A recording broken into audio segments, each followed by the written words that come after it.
Hi, welcome to our channel where we share the most intriguing stories.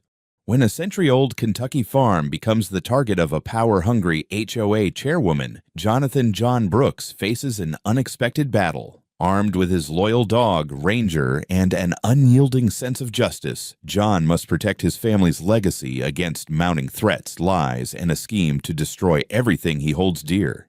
Jonathan John Brooks had always been proud of his family's legacy. His farm, nestled in the rolling green hills of Kentucky, was more than just land. It was history. Passed down through 4 generations, the 20-acre estate was a vibrant piece of rural Americana. The farmhouse, with its whitewashed walls and creaking wraparound porch, stood as a testament to over a century of hard work and resilience. It was here that John had grown up, and it was here that he intended to remain, surrounded by the serenity of open fields, the hum of cicadas, and the comforting presence of his loyal dog, Ranger. Life on the farm was simple, yet fulfilling. John grew vegetables in the expansive garden, tended to his herd of rescue horses, and took pride in his rows of grapevines, which he hoped to one day turn into a modest vineyard. Though the nearby town had grown in recent years, sprawling into the countryside with suburban developments, John's farm remained a steadfast holdout, untouched by the cookie-cutter McMansions that now lined the adjacent hills. However, change came knocking,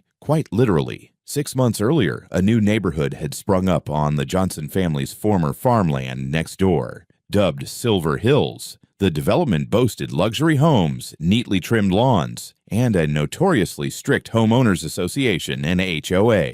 At first, John had barely paid attention to the construction noise and the sudden influx of SUVs. He wasn't part of their suburban world, and he intended to keep it that way. Then came the letters. One by one, envelopes from the Silver Hills HOA began to arrive in John's mailbox. Each letter was the same, an invitation, though it felt more like a demand to join their association. The letters promised improved property values and a more harmonious community aesthetic, a thinly veiled jab at the rustic charm of John's farm. At first, John ignored them. His neighbors, other small farmers in the area, did the same. Their independence was sacred, and none of them wanted to surrender their freedom to an HOA. But the letters didn't stop. Each one became more insistent, urging John to reconsider and threatening to escalate the matter. He began to sense an undercurrent of hostility in their words, a determination to bring his land under their control. Things escalated further one breezy morning when a sleek white Range Rover pulled up to John's gravel driveway.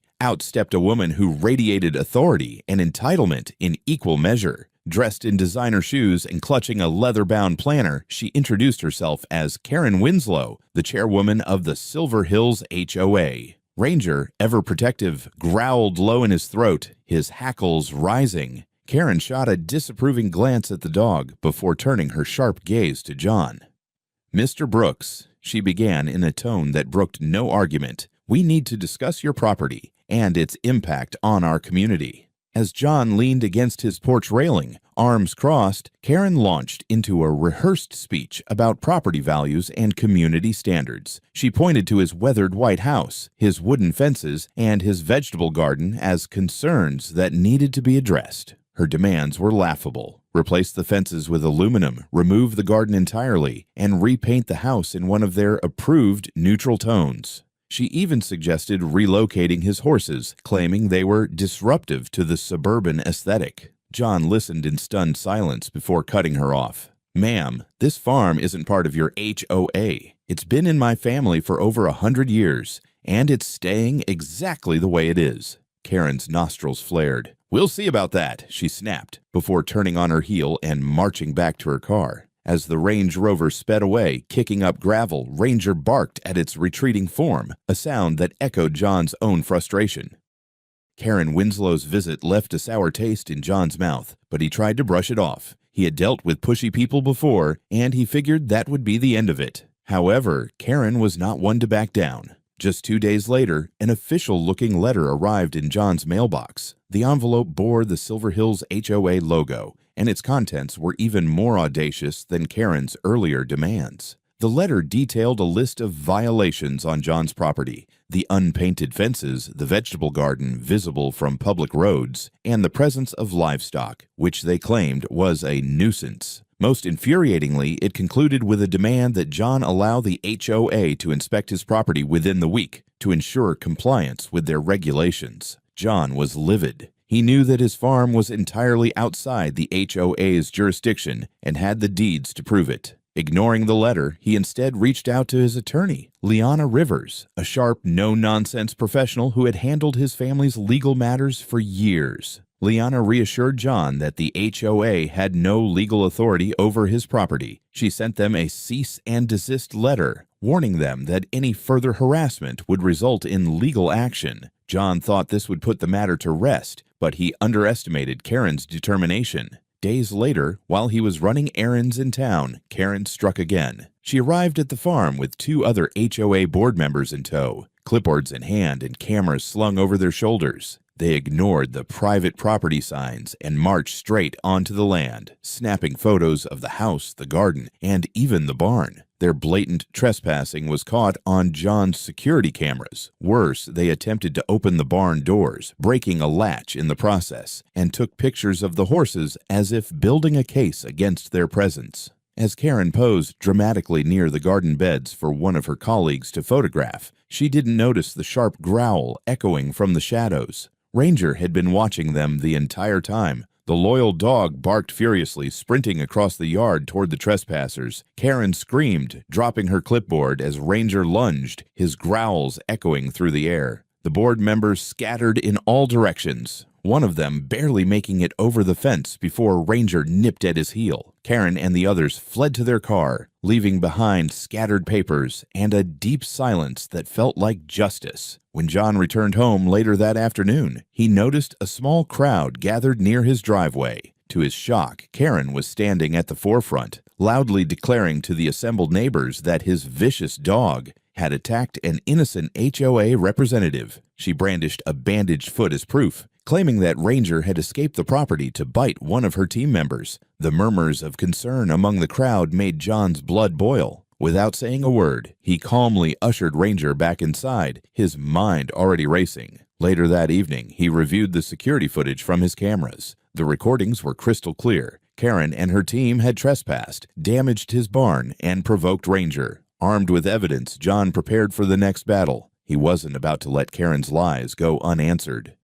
John knew that Karen's smear campaign was far from over. The crowd outside his driveway, stirred up by her accusations, had begun to whisper. Words like dangerous and irresponsible floated through the air, but John wasn't one to let lies stand. That evening, after thoroughly reviewing the footage from his security cameras, he formulated a plan. The next morning, John invited his neighbors to gather at his property, offering transparency in the face of Karen's claims. Many were curious, unsure whom to believe, while a few die-hard supporters of Karen eyed John with suspicion. Karen herself arrived, wearing a smug expression and holding a stack of papers that she claimed were legal complaints filed against John and Ranger. "Let's get this over with," Karen said, her tone dripping with condescension. "I have more important matters to attend to than defending this community from a reckless dog owner." Unbothered, John hooked up his laptop to a portable projector and began playing the security footage.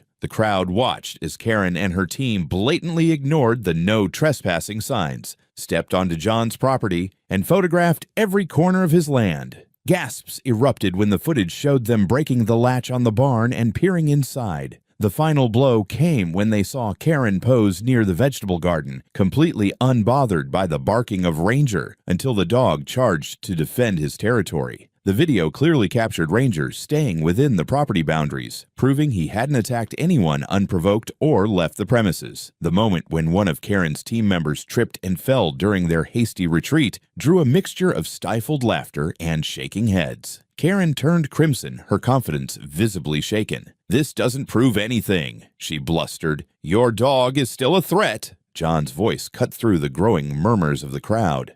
"The only threat here is you and your team breaking into my property, damaging my barn, and spreading lies about my dog." He then pulled out copies of the footage, neatly compiled for the police. "And now you'll be held accountable."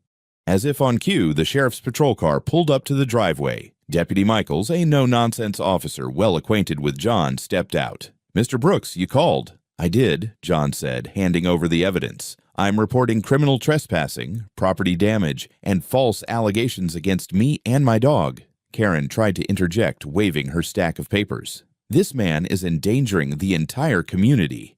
That animal—" "Save it for court," Deputy Michaels interrupted firmly. He reviewed the footage with a skeptical frown before turning to Karen. "Ma'am, this evidence directly contradicts your claims. You and your team had no right to enter Mr. Brooks' property." Karen's face contorted in indignation. "This is ridiculous. I'm the HOA chairwoman. I was protecting property values." Deputy Michaels shook his head. "That doesn't give you the right to break the law. You're under arrest for trespassing and property damage." As he cuffed her, Karen's protests grew louder, but the crowd seemed to have made up their minds. Her supporters stepped back, some muttering apologies to John. As Karen was escorted to the patrol car, one of her board members, still nursing the bite on his leg, attempted to slink away. John stopped him with a pointed look. "You can explain to the sheriff how you got that bite while trespassing." The man stammered, but had no defense. Deputy Michaels added him to the growing case against the HOA. But the revelations didn't stop there. Upon inspecting the damage to the barn, John discovered that one of the team members had knocked over a piece of his farming equipment, breaking an expensive hydraulic pump. The total repair costs now exceeded $15,000. With Liana's help, John prepared to include these damages in the case. As the sheriff's car drove away, the remaining neighbors approached John. Many apologized for doubting him, while others thanked him for standing his ground. The mood shifted. The crowd that had initially come to condemn him now saw him as a victim of Karen's overreach. That evening, as John stood on his porch, Ranger lying contentedly at his feet, he felt the first sense of relief since the ordeal began. Karen had underestimated him, and now she would face the consequences of her hubris. Karen's arrest was only the beginning of the legal battle that lay ahead. The evidence John presented, security footage, property deeds, and damage estimates, formed an airtight case. Liana Rivers, his trusted attorney, moved swiftly, filing charges for trespassing, defamation, and property damage against Karen and the Silver Hills HOA. The case gained traction quickly, with court dates set for both criminal and civil proceedings. In the days following her arrest, Karen became uncharacteristically quiet, no doubt strategizing with her lawyers. But her silence was short-lived. By the end of the week, anonymous flyers began circulating in the neighborhood, accusing John of being a dangerous neighbor and painting his farm as a safety hazard due to his vicious dog and unregulated activities. The flyers were riddled with misinformation, claiming John's farm lowered property values and alleging violations of county codes. John's neighbors, however, were growing wise to Karen's tactics. Several of them came forward, sharing their own experiences with her overreach. One resident revealed that Karen had fined them for planting flowers without HOA approval, even though they lived on a property excluded from the HOA. Another neighbor recounted Karen's attempts to coerce them into selling their land for community expansion.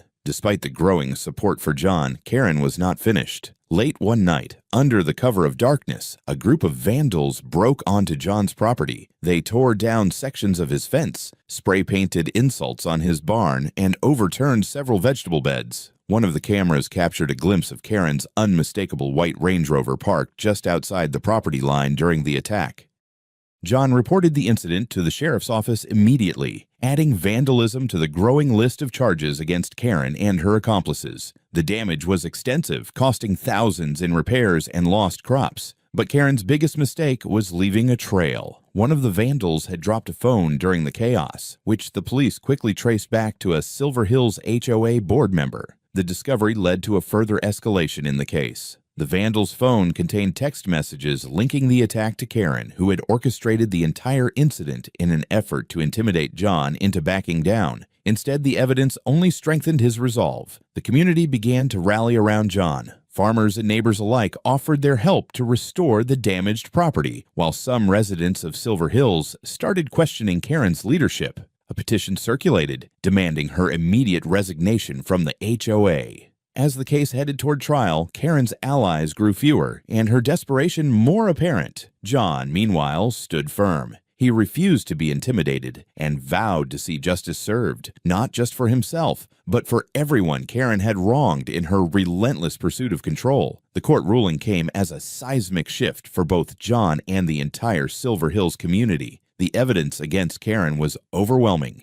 The judge not only upheld John's claims, but also condemned Karen's behavior as blatantly abusive and unlawful. She was found guilty of trespassing, defamation, and orchestrating vandalism, resulting in an order for her to pay $25,000 in damages to John alongside the $15,000 for property repairs. Additionally, the Silver Hills HOA was fined $50,000 for its complicity, which included Karen using association resources to fund her smear campaign. Karen was sentenced to 11 months in county jail, a ruling that shocked many in the neighborhood, but served as a powerful message about the consequences of overstepping legal boundaries. As news of the case spread, the local media turned it into a cautionary tale, with headlines like "HOA Tyrant Meets Justice" and "Farmer Stands Tall Against Suburban Bullying." But the most significant change came from within the community. Many Silver Hills residents, embarrassed by Karen's actions, began reaching out to John with apologies and offers of support. A group of neighbors volunteered to repair the damage to his property, helping him rebuild the destroyed sections of his fence, replant his vegetable beds, and repaint the barn. Some even brought over seedlings and tools, eager to assist in restoring the farm to its former glory. The HOA itself underwent a massive transformation. Karen's resignation was swift and non-negotiable, leaving a leadership vacuum that residents were determined to fill responsibly. A new HOA board was elected, led by Marcus Ellison, a level-headed lawyer who promised to focus on fostering cooperation rather than enforcing arbitrary rules. Marcus reached out to John personally, apologizing on behalf of the HOA and offering to cover any future costs incurred from Karen's mismanagement. The positive ripple effects of the ordeal were felt beyond Silver Hills. With Karen's departure, the antagonism between the HOA and neighboring farmers dissolved. John's farm, once a target of hostility, became a symbol of resilience and community pride. The new HOA even proposed a partnership with the farmers, organizing events like farmers markets and festivals that bridge the gap between suburban residents and their rural neighbors. John's reputation soared. What had started as an unjust battle turned into a shining example of standing firm against injustice. His farm became more than a place of work. It was now a gathering point for the community. Locals flocked to his newly revived vegetable garden, eager to buy fresh produce. Families visited to see his rescue horses, and children delighted in meeting Ranger, who had become something of a local hero. For John, the most profound change wasn't the newfound fame or the strengthened fences. It was the sense of unity that had blossomed from conflict. As he stood on his porch one sunny afternoon, watching neighbors and friends share laughs during a community picnic, he realized his family's farm was no longer just his legacy. It was a testament to the power of standing firm, building bridges, and transforming adversity into something better. Ranger, sitting faithfully at his side, barked cheerfully as children ran to pet him. John scratched his ears and smiled, grateful that the storm had passed, and left his home stronger than ever. Months after the court case ended and Karen was taken into custody, life on John's farm had settled into a peaceful rhythm again. But the impact of the ordeal lingered in unexpected and meaningful ways. Sitting on his porch one cool autumn evening, with Ranger lying contentedly at his feet, John reflected on how the conflict had reshaped not only his life, but the entire community. The farm had never been busier. Neighbors, once distant and indifferent, now stopped by regularly to chat, purchase fresh produce, or admire the rescue horses. Children from Silver Hills loved visiting the farm, often bringing their parents to meet the hero dog, Ranger, who had become something of a mascot for resilience. A group of local volunteers even helped John install educational signs around the property, explaining the history of the farm and the role it played in preserving the area's rural heritage. One day, Marcus Ellison, the new HOA president, approached John with an unexpected offer. "We've been talking," Marcus began, "and we'd like to make amends in a lasting way. The HOA wants to create a preservation zone around your farm, a formal acknowledgement of its importance to the community." John raised an eyebrow. Preservation zone. "What's the catch?" "No catch," Marcus assured him. "It would protect your land from future encroachments." The HOA would also help fund projects to restore and maintain the historical structures on the property. Think of it as a goodwill gesture and a way to remind everyone what we almost lost. After careful consideration, John agreed. The collaboration marked a new chapter for Silver Hills, one that emphasized mutual respect and cooperation instead of division. But not everyone found peace. Karen's downfall had been swift and public, leaving her reputation in shambles. After serving her sentence, she quietly moved out of town, reportedly to a gated community in another state. No one seemed to miss her, and the neighborhood's collective sigh of relief was palpable. Still, her actions served as a cautionary tale, a reminder that unchecked power and entitlement could lead to ruin. For John, the experience was transformative in ways he hadn't anticipated. Sometimes he mused to Ranger one evening. Standing your ground isn't just about protecting your land. It's about showing people that fairness and decency still matter. The farm, which had once felt isolated, now felt like the heart of a growing, supportive community. The farmers' markets hosted on his property became a monthly highlight, bringing together suburban families and rural neighbors in a way John had never thought possible. Even the local paper ran a feature titled "The Farm That Saved a Neighborhood," crediting John with fostering unity in a place once marred by tension. The greatest satisfaction, however, came not from public recognition, but from the quiet moments. Watching the sunset over the rolling hills of his family's land, hearing the soft clucking of chickens or the rhythmic chewing of horses in the pasture, John felt a profound sense of fulfillment. His farm was more than a patch of earth. It was a living, breathing legacy, one that stood firm in the face of adversity. One afternoon, as John was mending a fence along the property line, a young family from Silver Hills stopped by with a basket of baked goods. The father shook John's hand, thanking him for setting an example for the community. "You didn't just fight for your farm," he said. "You fought for all of us." As they left, their children giggling and waving goodbye, John couldn't help but smile. His fight had been worth it, not just to protect his home, but to inspire others to stand up for what was right. On the next 4th of July, John hosted his first community barbecue. The fields were filled with families spreading picnic blankets, children chasing each other, and the smell of grilled vegetables wafting through the air. Marcus raised a toast, thanking John for being the soul of the neighborhood. As everyone cheered, John looked around and felt something he hadn't in years: genuine connection. In the end, John realized the battle with Karen wasn't just about winning a fight. It was about rediscovering what it meant to be part of a community, one built not on power or rules, but on respect, resilience, and shared humanity. As the sun dipped below the horizon, painting the sky in hues of orange and purple, John leaned back in his chair, a contented smile on his face. The farm had survived, stronger and more cherished than ever, and so had he.